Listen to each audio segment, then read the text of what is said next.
출애굽기 15장입니다. 21절부터 27절까지 같이 읽겠습니다. 짧으니까 같이 읽겠습니다. 15장 21절부터 27절까지 말씀입니다.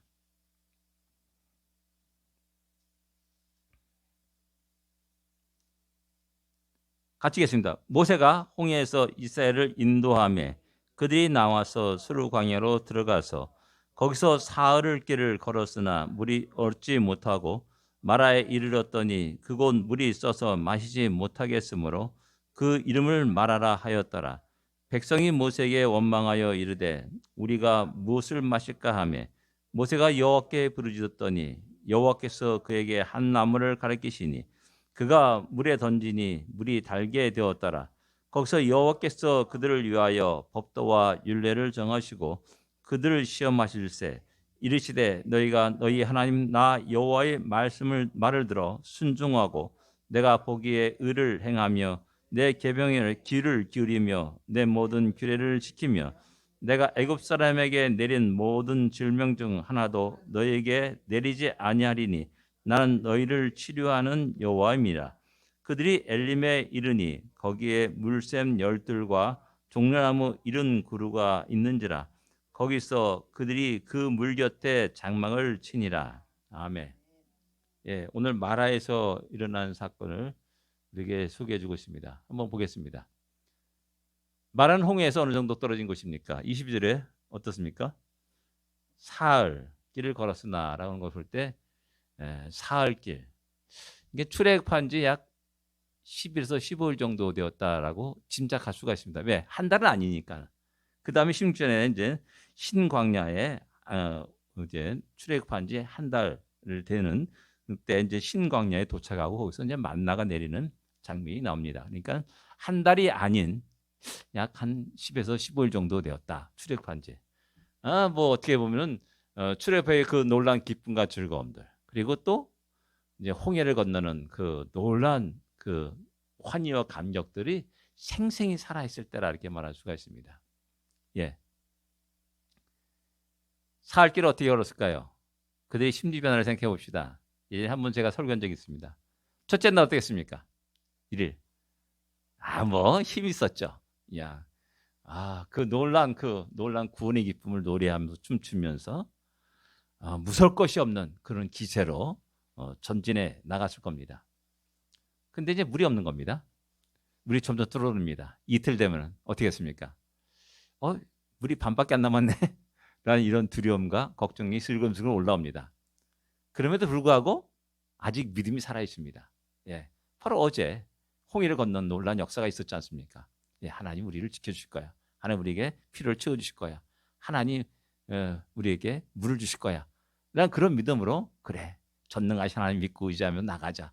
아마 둘째 날이 아마 그랬을 겁니다. 근데 이제 셋째 날입니다. 이제 다 모든 게 끝난 겁니다. 물이 동났습니다. 이럴 때 이제 가장 마음이 아플 때가 언제냐면 아이들이 울 때입니다. 아이들이 울 때. 연약한 자들이 목이 말라서 막 애처롭게 굴을 때 어른들이 참을 수 있습니다. 야, 괜찮아, 좀 참아봐. 그런데 아이들은 그 본능적으로 육신의 그 본능적으로 이렇게 행동하고 울고 그러지 않습니까? 그럴 때 가장 그 부모 입장에서 그냥 아프게 되는 거죠. 그러니까 3일째 돼서 아마 그랬을 겁니다. 그리고 이제 3일째 마라에 딱 도착합니다. 물을 딱 먹어봤더니 마실 수 없는 쓴물이었습니다. 그때 이제 그때까지 참고 참았던 것이 폭발하게 되는 겁니다. 이게 아마 1일, 2일, 3일 일어나는 일이라 할 수가 있고요. 또 이것이 우리 인생의 또 한 단면이라고 말할 수가 있습니다. 예, 하루 이틀 정도는 우리가 견딜 수 있어요. 사흘째 되면은 옆에서 툭 가장 나의 약한 부분을 칠 때가 있지 않습니까? 내가 이러려고 내가 이 고생하는가? 난 이런 생각이 듭니다. 예, 그렇죠. 제가 뭐 우리 대구에서 살 때, 진짜 아무것도 없었어요. 옆에서 이제 미안하니까 옆에서 밀가루 이만큼 갖다가 외상으로 구멍가게에서 외상으로 사가지고 이제 뚝석 수제비를 이렇게 해먹던 기억이 있습니다. 예, 저는 괜찮아요. 얼마든지 참을 수 있고 얼마든지 굶을 수 있어요. 근데 그 당시 이제 지온이가 이제 뱃속에 있었고 지용이가 이제 몇 살 있습니까? 2살인가 2살 그때였는데 그런 걸 볼 때마다 마음이 아파요. 이 자식까지 고생하면서 내가 이 길을 걸어가야 되는가 하는 그런 회의가 들어오기도 합니다. 바로 그런 것이라 할 수 있는 겁니다. 예. 그런 것과 비교하면서 우리 인생에 우리 가장 연약한 부분에 딱 치고 들어오는 그 어떤 것이 있는 것인가를 한번 돌이켜 볼 수 있어야 됩니다. 예. 그럼에도 불구하고 우리는 하나님을 향한 신뢰를 놓지 말아야 됩니다. 두 번째, 우리가 백성들의 반응은 어땠습니까? 그들은 그런 반응을 무엇이라 의미할 수 있습니까? 24절에 보면 백성들의 반응은 원망했습니다. 모세에 대해서 원망했습니다. 그 반응의 의미가 뭡니까? 예, 전에 말씀드렸지만 이스라엘 백성의 인내는 사흘에 지나지 않습니다. 대단한, 우리는 뭔가를 보여주고 경험하면 우리의 믿음이 하늘처럼 높아질 거라고 생각하고 그렇게 강건해질 거라고 생각하는데 아닙니다. 뭐 내 자신 봐더라 그래요. 내 자신 보더라도 그래요. 늘 작은 것에 흔들리고 넘어지고 하는 그런 모습을 보게 되는 겁니다. 우리들의 인내는 살 길에 딱 한계가 있는 겁니다. 하나님 신뢰하고 의지하는 것도 역시 사흘입니다. 그렇게 대단한 존재가 아닙니다. 저는 예전에는 예수 믿지 않았을 때는 내 의지를 굉장히 강하게 또 강하다고 자부했고 그렇게 이야기했습니다. 그래서 내가 나에게 5분만의 시간만 있어도 난 못할 것이 없다라고 할 정도로 아주 교만에 이르렀던 사람 중에 하나였습니다. 왜? 그 5분 안에 내가 어떤 상황을 탈출할 수 있는 머리가 팽팽 돌아가고 그리고 즉각적으로 실행에 옮기고 그러면 얼마든지 모든 걸 할 수 있다라고 생각했는데 아니더라고요. 그건 나의 교만이었습니다. 하나님을 신뢰하지 않고 내 힘대로 살아가는 모든 것들은 모든 것이 사흘 안에 모든 게 다 끝나게 되는 겁니다. 바깥에 이제 그 화분이 하나 있습니다. 제가 물을 1줄, 2줄만 안 주면은 다 말라 비틀어지는 겁니다. 뭐 대단한 것 같아. 자기는 다른데 대단하게 뭐 아름답게 꽃피고 말이야. 환한 그냥 자태를 드러내는 것 같지만은 내가 깜빡해가지고 바깥에다가 화분을 놨는데 안 들여놨다면 다 얼어 죽는 겁니다. 지금 화분 2개가 지금 잎이 누럭누럭하는 게 그 굉장히 추울 때 여기 바깥에 있었던 것들입니다. 다 모두가 내가 탁 들여놔야지만이 따뜻하게 보살펴야지만이 잘 자라갈 수 있듯이 하나님의 은혜가 아니면 내가 살아갈 수가 없는 겁니다. 하나님을 어려울 때 하나님을 의뢰하고 신뢰하는 그런 훈련들이 우리 안에 있어야 됩니다. 인간이 준비할 수 있는 것도 한계가 있다는 사실을 말합니다. 우리 어디 여행할 때 늘 가장 먼저 챙기는 게 물입니다. 물, 뭐 어디 가나 그렇지 않습니까? 산에 올라가도 그렇고 우리나라 계곡이 얼마나 많습니까? 깨끗한 물이 흐르면서도 불구하고 물은 반드시 채워가지고 물을 가지고 갑니다. 먹을 거 없어도 괜찮아요. 물을 있으면 돼요. 그런 식으로 물이 굉장히 중요한 건데 우리가 준비한 물은 출애굽한 지 한 10일이나 15일 되면 다 떨어지는 겁니다. 그런 것들을 우리가 좀 깨달아 알고 우리가 더욱더 우리 광야 인생길을 걸어가면서 하나님을 의지하는 우리가 되어야 됩니다. 홍해가와에서의 다른 점이 무엇입니까? 14장 10절과 한번 비교해 보시기 바랍니다. 14장 10절. 14장 10절 어떻게 나옵니까?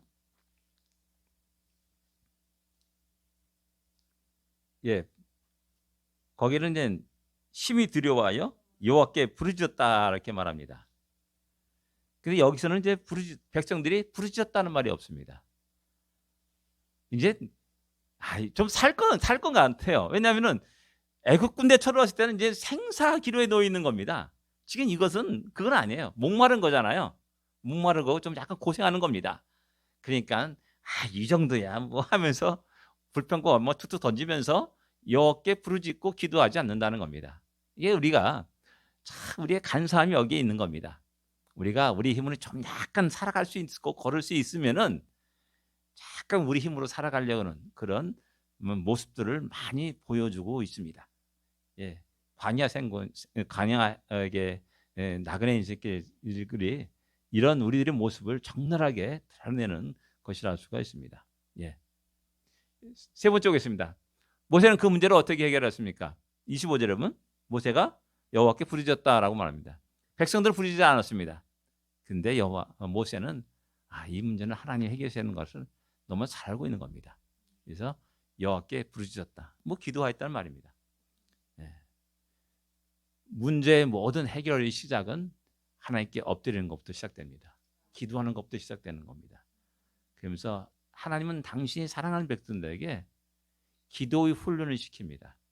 하나님께 나와서 하나님께 대화하고 하나님께 아뢰고 문제를 맡기는 그런 훈련을 시키는 겁니다. 근데 우리 인생의 이 고난과 어려움들은 그런 의미에서 또 다른 은혜가 되는 겁니다. 예. 기도의 결과는 어떻게 나타났습니까? 뭐 잘 알다시피 하나님의 말씀이 있었습니다. 한 나뭇가지를 가리킵니다. 나무를 가리킵니다. 하나님이 한 나무를 가리킵니다. 어떻게 가르쳤는지 모르겠어요. 손이 나와서 가르쳤는지 모르겠는데 한 나무가 딱 보이는 겁니다. 그리고 모세는 행동을 합니다. 그 나뭇가지를 물에 던집니다. 그리고 보니까 물이 달게 되었다. 이렇게 말씀하고 있습니다. 좀 이상하잖아요. 야, 이 나뭇가지를 던져서 물에 집어넣어라 라고 말씀한 게 아니에요. 하나님은 나뭇가지를 가르쳤어요. 나무를 가르쳤어요. 근데 그 의미가 무엇인지 딱 금방 알아챈 겁니다. 그리고 탁 들어서 물에 던진 겁니다. 이런 것을 보면서 모세와 하나님과의 관계가 얼마나 깊은지를 알 수가 있는 겁니다. 그냥 눈만 봐도 아는 겁니다. 무슨 말씀 하시는구나. 금방 즉각적으로 아는 겁니다. 그리고 즉각적으로 행동에 옮깁니다. 그리고 즉각적인 결과가 나타나게 되는 겁니다. 참 간간히 제가 성경 읽다가 좀 부러웠던 게 뭐냐면 뭐 요셉이 꿈을 꿔가지고 뭐 해석을 하고 막 그래요. 나는 꿈도 잘 안 꾸고요. 어느 날 꿈을 꿔요. 꿈을 꾸면 이 꿈이 뭔가 해석할 수가 없는 겁니다. 해석이 안 돼. 마냥 그 꿈이 기억이 나가지고 계속 이제 내 인생 속에 어떻게 나타날 건가. 그 꿈을 계속 아직까지 제 마음속에 잊혀지지 않은 꿈 몇 개 있습니다. 그 꿈이 아직까지 있어요. 이게 어떻게 나타날 것인가 라는 그것들이 계속 궁금한 겁니다. 다니엘에게 또 꿈의 해석에 그 은사가 있지 않습니까? 그런 것 좀 얼마나 좋을까라는 그런 생각이 해야 돼요. 모든 사람이 꿈을 꾸니까는 그 꿈은 이런 하나의 뜻이 이렇다라고 이게 말할 수 있으면 얼마나 좋을까 하는 그런 생각을 하게 됩니다. 아직 제가 멀었다는 얘기겠죠.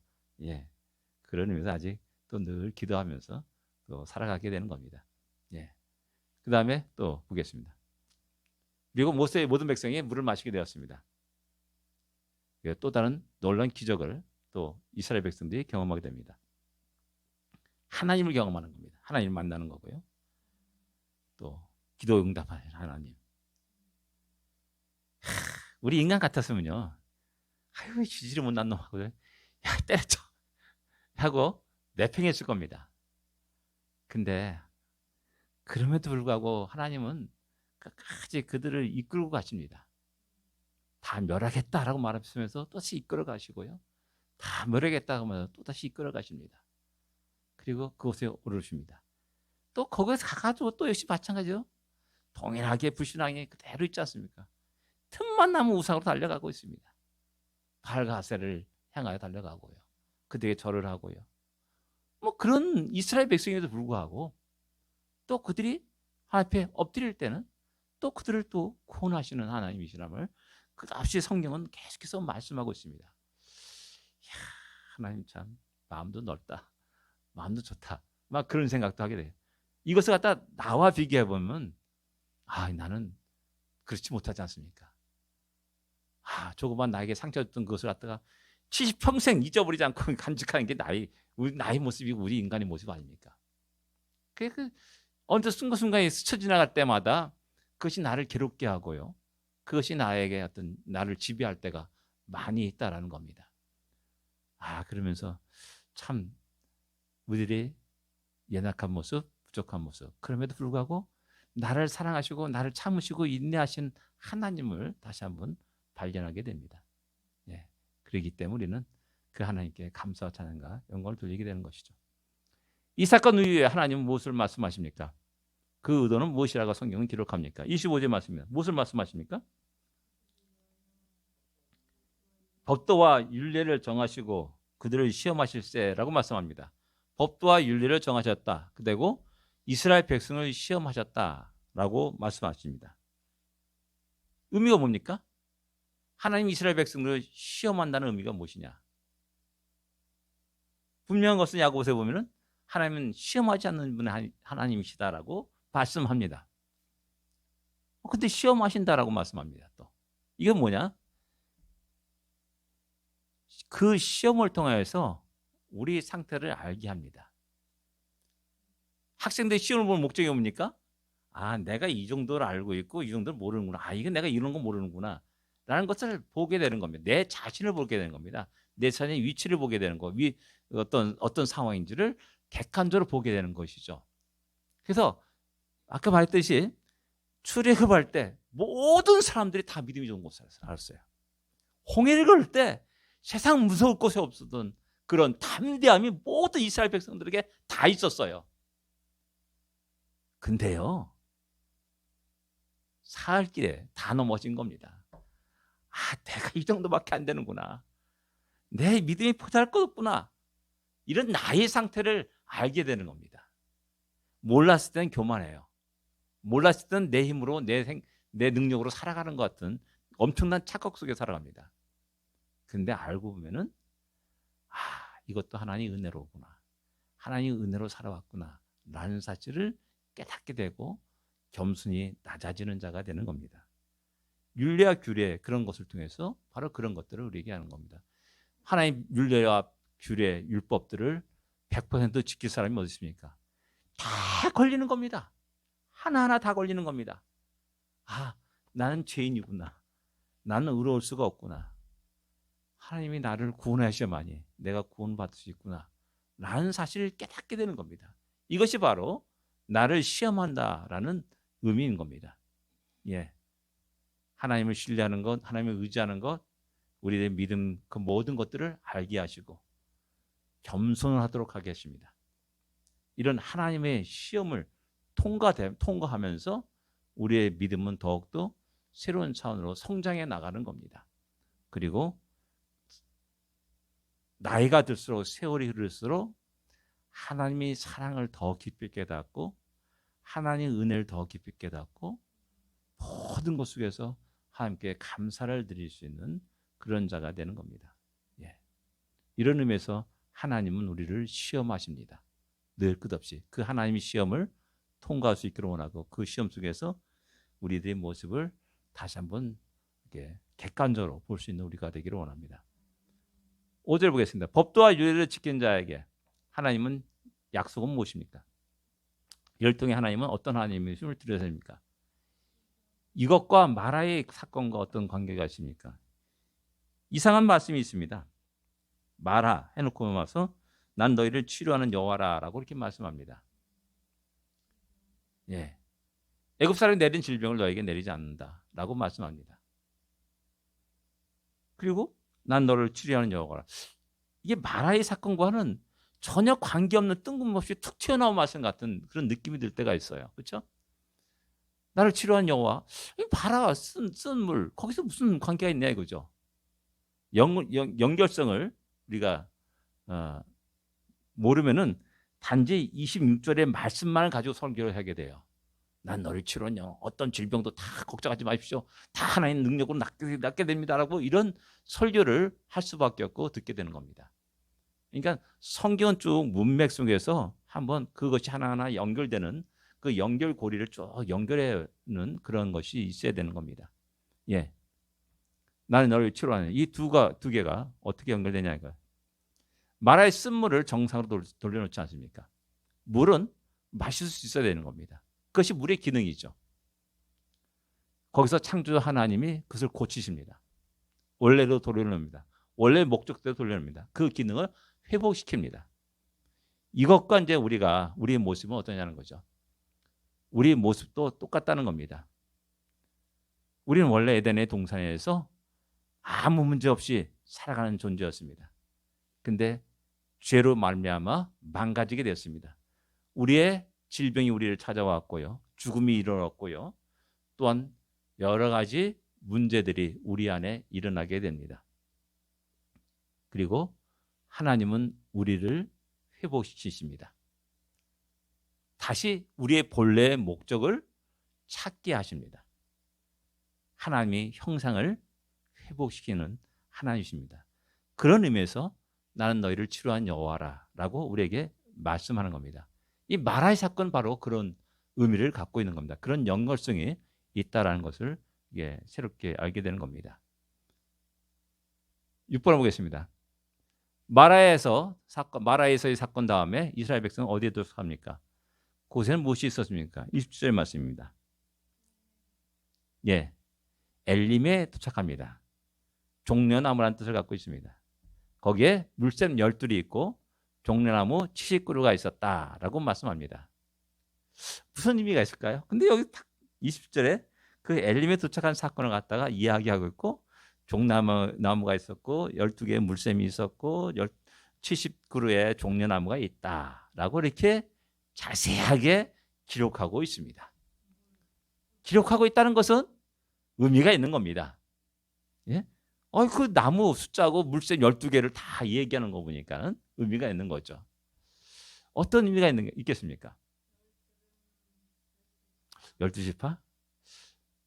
어떤 사람은 이거 보고 역시 이스라엘 백성들의 그 무리의 수는 얼마 안 됐을 거다라고 생각하는 이렇게 이상한 사람을 그런 방향으로 생각하는 사람이 종종 있습니다. 왜? 12생 갖고 어떻게 지파가 다 먹을 수 있냐? 종려나무 70그루 12지파 나누게 되면 한 지파에 다 5.8그루에 5.8그루가 돼요.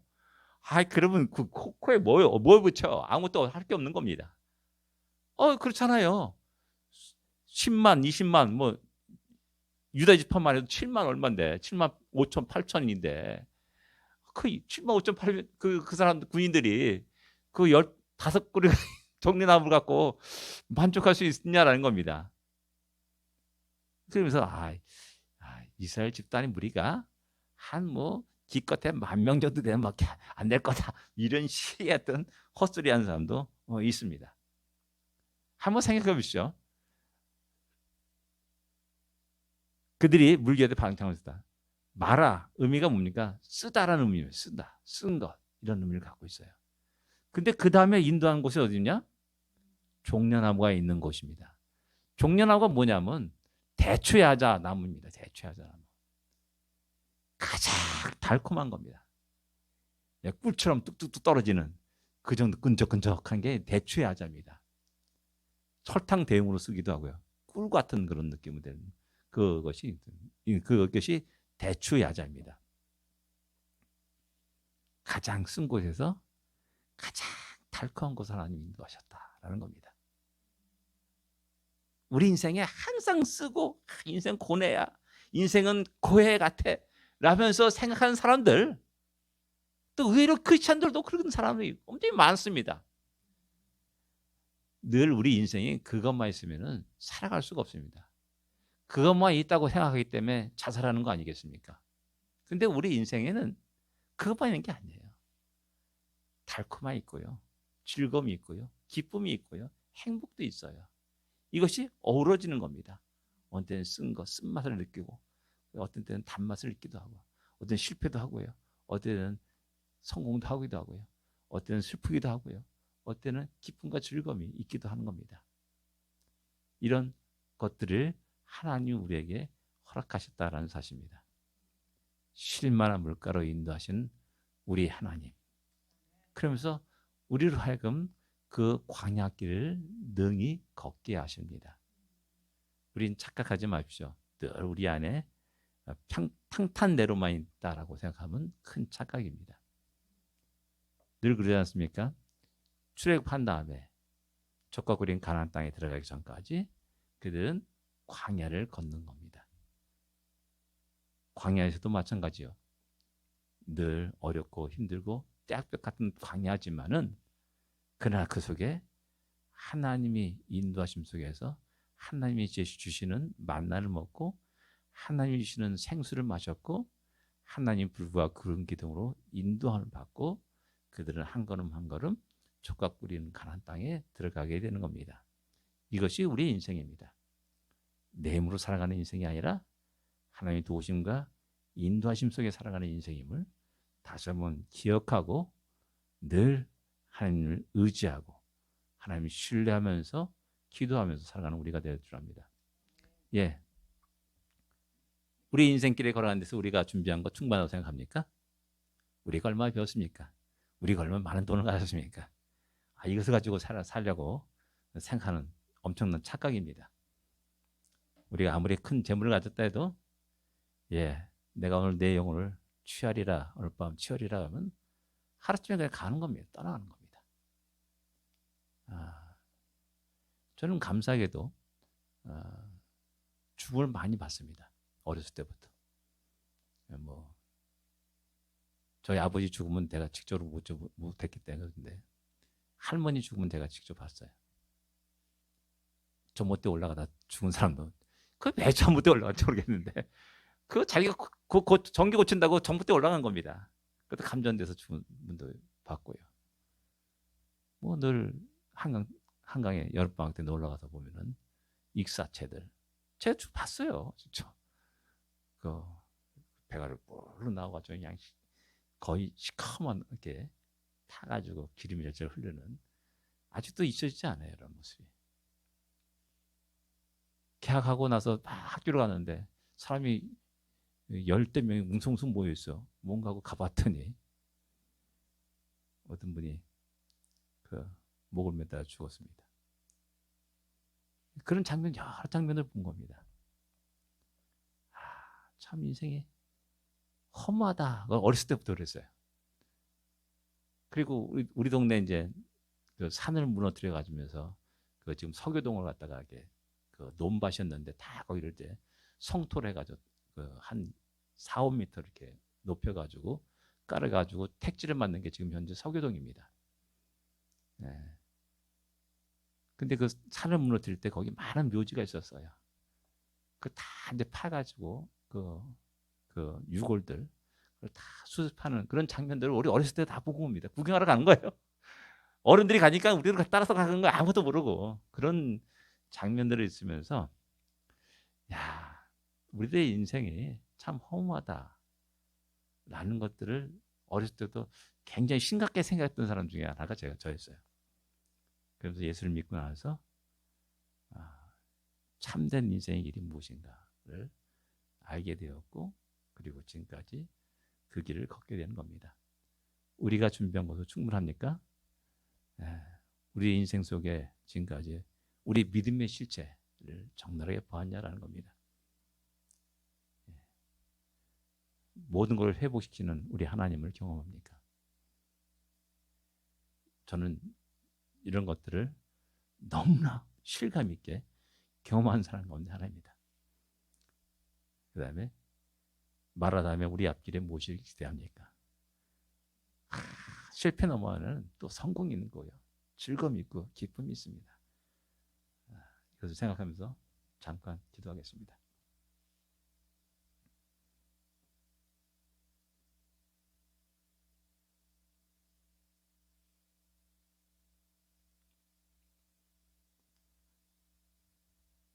오늘의 인생 가운데 우리 주님을 만나게 하심을 감사합니다. 이것이 가장 귀한 하나님이 우리에게 주신 복이라는 사실을 다시 한번 깨닫게 됩니다. 주님이 없으면 우리가 무엇으로 이 인생길을 살아가겠습니까? 또 어디로 향하여 달려가겠습니까? 하나님, 우리의 발걸음을 인도하심을 감사합니다. 우리가 무엇 때문에 이 땅에 살아가며 무엇을 위해 살아갈지를 바로 알게 하심을 감사합니다. 믿음을 가지고 하나님을 의지하면서 하나님의 영광을 위해서 살아가는 우리 모두가 되게 하여 주시옵소서. 때로는 어렵고 힘들고 피곤해질 때가 많이 있지만 또 그 너머에 있는 푸른 초장을 보게 하시고 쉴만한 물가를 보게 하시고 또한 하나님의 풍성함을 볼 수 있는 우리가 되게 하시다. 능히 오늘도 내일도 믿음을 가지고 모든 어려움들을 인내하며 뚜벅뚜벅 믿음의 길을 걸어가는 우리 모두가 되게 하여 주시옵소서. 교만하지 않게 하여 주옵소서. 내 힘으로 살게 하지 않게 하여 주옵소서. 내 지혜로 살지 않게 하여 주옵소서. 오직 하나님의 능력과 권능을 의지하면서 주님의 지혜를 구하면서 살아가는, 또한 끝없이 하나님 앞에 엎드리는 우리가 되게 하여 주옵소서. 예수님으로 간절히 기도드립니다. 아멘. 하늘에 계신 우리 아버지여, 이름이 거룩히 여김을 받으시오며 나라의 마옵시며 뜻이 하늘에서 이루어진 것 같이 땅에서도 이루어지리이다. 오늘날 우리에게 일용할 양식을 주옵시고 우리가 우리에게 죄진 자를 사하여 준 것 같이 우리 죄를 사하여 주옵시고 우리를 시험에 들지 말게 하옵시며 다만 악에 쏘고옵소서. 대개 나라와 권세와 영광이 아버지께 영원히 있사옵나이다. 아멘.